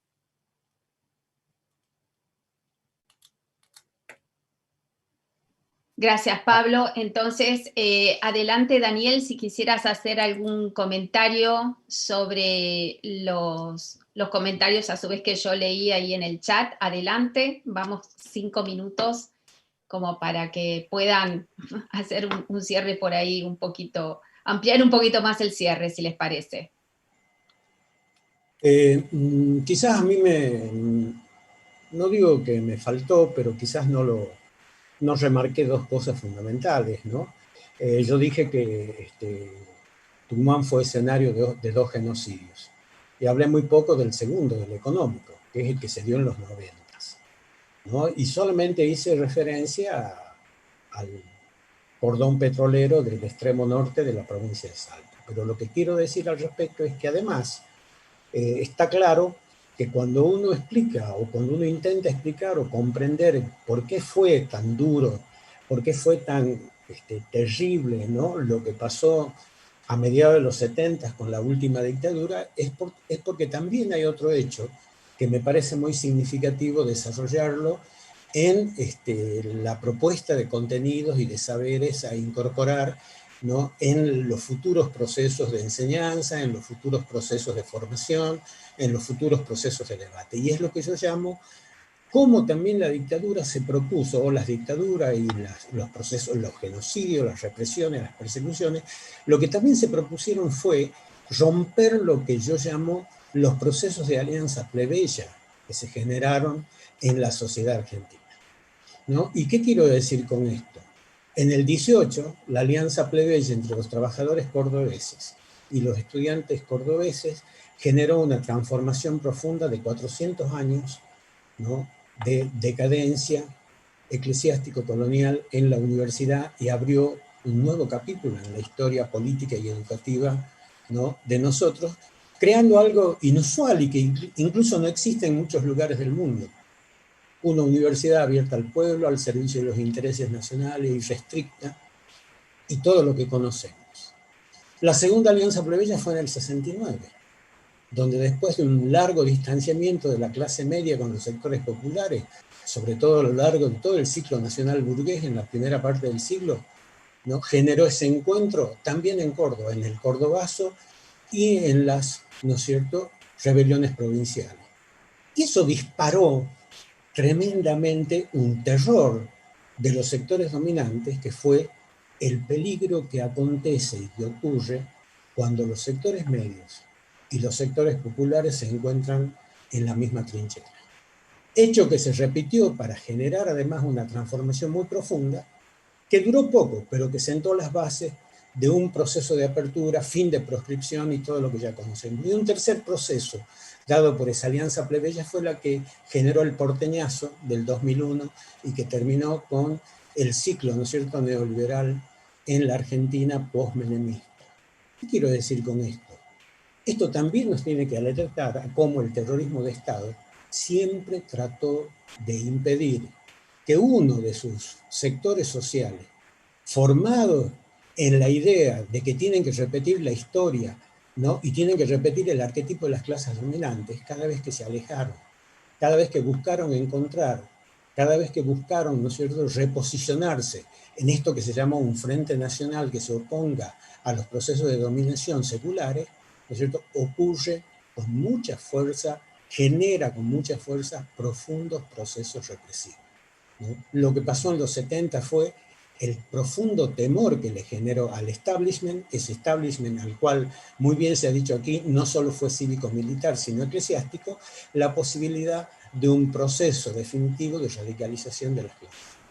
Hoy, esas clases medias, muchas de ellas, son aspiracionistas, ¿no? Su arquetipo no es un reencuentro con los sectores populares, sino estar fuertemente vinculada a una visión que ya conocemos, que es alejada de eso, y además, ¿no es cierto?, repudiar ese pasado. Eso se ve claramente en los posteos de los jugadores de rugby, que uno se llama Petty, el otro se llama, ¿no es cierto?, Matera. Son expresiones de la clase media, de españoles e italianos, que se sienten parte de la oligarquía, que hablan como la oligarquía, que hablan como los sectores dominantes. Bueno, esa otra lucha es la que también, como trama profunda de estos procesos autoritarios, se generó en el discurso dictatorial. Romper las posibilidades de las alianzas plebeyas que pongan en tela de juicio, que cuestionen profundamente la existencia de una Argentina, ¿no es cierto?, dependiente, semicolonial, sujeta a los imperios y tributaria de los poderes del capitalismo occidental y cristiano. Eso nada más quería agregar como dato, que me parece también significativo, trabajarlo como contenido sociológico de la educación, de la historia de la educación, de nuestras historias regionales, porque además hoy se presentan con síntomas peligrosos, jóvenes libertarios, todas estas cosas que están ocurriendo y que son el producto de esa larga marcha, de esa larga herencia putativa que nos deja, ¿no?, como decía recién, como esa herencia maldita, estas expresiones del terrorismo de Estado. No, nada más. Muchas gracias a ustedes. Gracias por la paciencia. Muchísimas gracias, Daniel. Bueno, entonces continuamos con la secuencia de las exposiciones. Ceci. Bueno, ahora que Daniel dijo esta hermosa frase de Alianza Plebeya, pensaba en realidad que las fotos que me quedaron pendientes para pensar la postdictadura, Mostralas, sí. Son fotos que tienen que ver con, a ver dónde están. Había elegido, por un lado, esta foto que es del primer 8 de marzo del año 84, la primera vez que se hace una marcha, digamos, del 8 de marzo en la Argentina. Después había elegido fotos que tenían que ver con el colectivo travesti, porque me parece que hoy sí este colectivo travesti es un colectivo que al traer la memoria del más olvidado tiene que ser un componente de esa alianza plebeya. Me parece interesante esto que dijo Daniel, si esa alianza plebeya tiene que ver también con ese sujeto que por estar más abajo puede tener la capacidad de representar la universalidad. Me parece que esas son las travestis. Esta es una foto de un entierro travesti, una foto publicada en Crónica. La compañera que está siendo velada le decían la patrullero. Las travestis decían en ese entonces que como no tenían DNI, sus apodos eran sus DNI, y que en todo caso esos apodos eran los nombres que ellas se daban. Estamos pensando en los años 90, todavía no estaba la ley de identidad de género, y a esta compañera que están velando le decían la patrullero porque era la responsable de estar en la General Paz, donde trabajaban muchas de ellas, y cuando venía la policía gritaban patrullero, patrullero, y le quedó de apodo la patrullero. Y yo iba a cerrar con esta foto. Esta foto es un mural que está en la escuelita de Famaillá. Esta mujer que está acá retratada es Hilda Guerrero de Molina. Hilda Guerrero de Molina es una mujer que salió a luchar en la década del 60, cuando se cerraron esos ingenios, ese proceso que también explicó Daniel. Hilda Guerrero de Molina cae en un enfrentamiento con la policía, digamos, cae baleada, asesinada por la policía. Y también es interesante porque Hilda Guerrero de Molina era una de las mujeres que había participado en el Partido Peronista Femenino. Había sido una de las delegadas de Eva Perón, que en esa trama territorial maravillosa que construye Eva Perón, entre que se sanciona la ley de voto femenino y las mujeres pueden votar por primera vez. En ese tiempo, sabiendo que para que las mujeres puedan votar necesitaban su libreta cívica y su educación política, Eva Perón arma el Partido Peronista Femenino, lo distribuye por todo el territorio nacional y construye no solamente una educación política para las mujeres, sino la posibilidad de que en las elecciones del 52 el 30% de las listas del peronismo estaban compuestas por mujeres, cosa que recién se volvió a repetir en los 90 cuando se sancionó la ley de cupo. Entonces, Hilda Guerrero de Molina, puesta en la escuelita de Famaillá, trae esta memoria de las alianzas plebeyas porque es una mujer que cae por una bala de la dictadura, pero que también puede traer esta otra memoria de las mujeres que lucharon por el voto femenino, ¿no? Entonces, me interesaba un poco terminar con esto y decir dos cosas, dos preguntas. Este PowerPoint yo lo usé en muchas capacitaciones trabajando en provincias, y hay dos preguntas muy buenas que me plantearon los alumnos y los docentes. Una es si se puede ser feminista sin condenar el terrorismo de Estado. ¿Se puede ser feminista y un poco negacionista? Esa es una. Y la otra muy buena que me dijeron es, ¿se puede condenar la ESMA y sin embargo ser un machirulo? Esas dos preguntas me parecen muy potentes, ¿no? ¿Se puede condenar la ESMA y ser un machirulo? Es una. Y la otra es si se puede ser feminista y ser negacionista del terror estatal. Bueno, muchísimas gracias, ya me callo.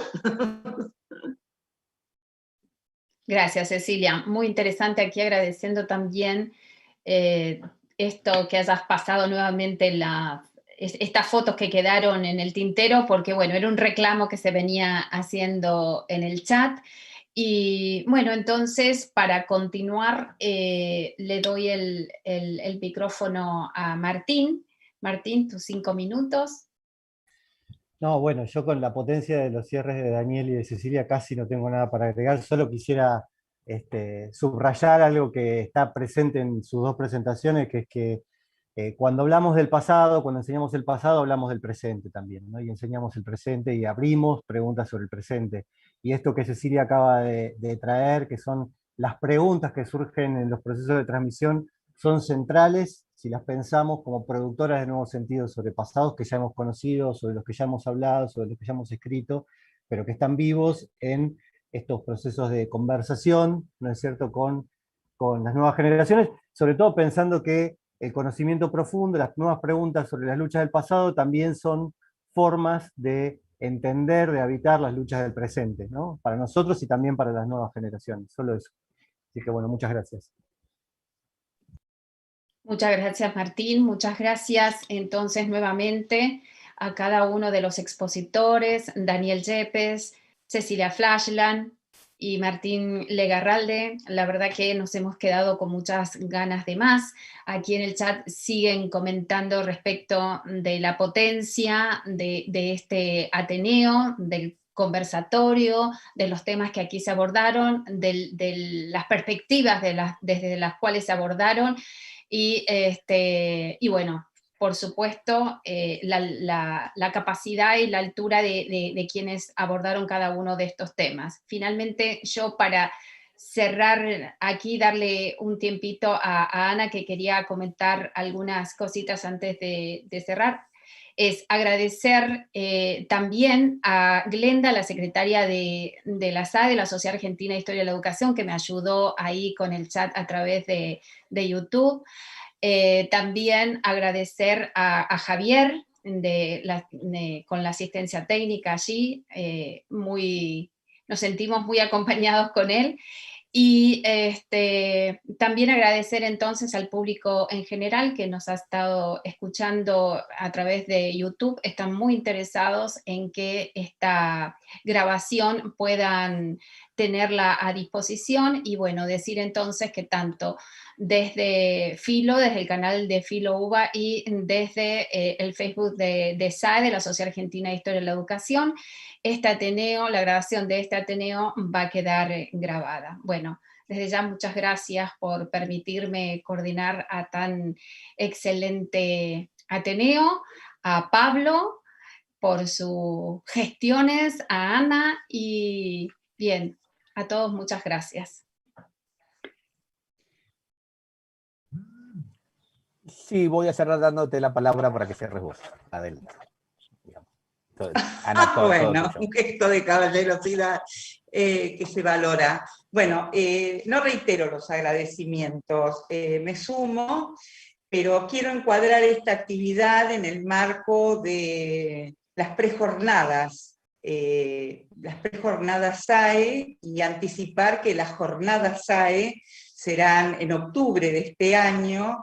Y bueno, estos encuentros se van a seguir repitiendo de aquí a octubre, y en ese sentido adelantar 2 ocasiones que seguramente nos van a convocar.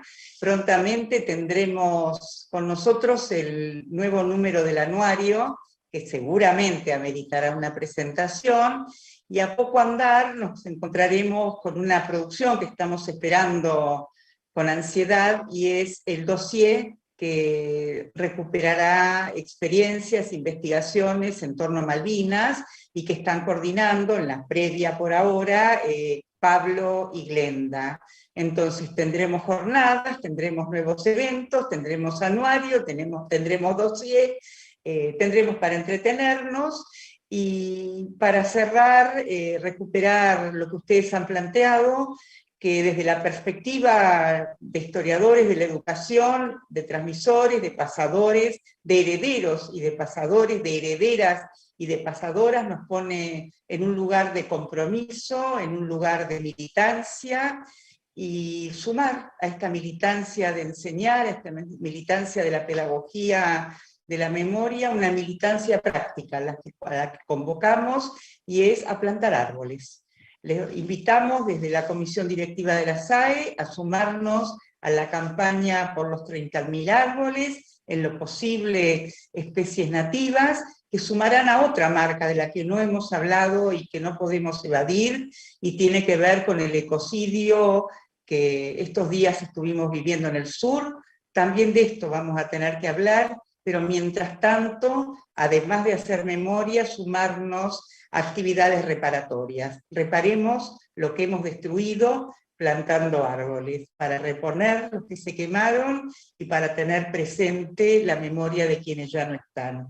Y para ratificar esta idea de que cuando decimos nunca más, es nunca más. Y en el mientras tanto hacemos todo lo posible para que el nunca más sea nunca más. Buenas tardes a todas, a todos, y muchas gracias.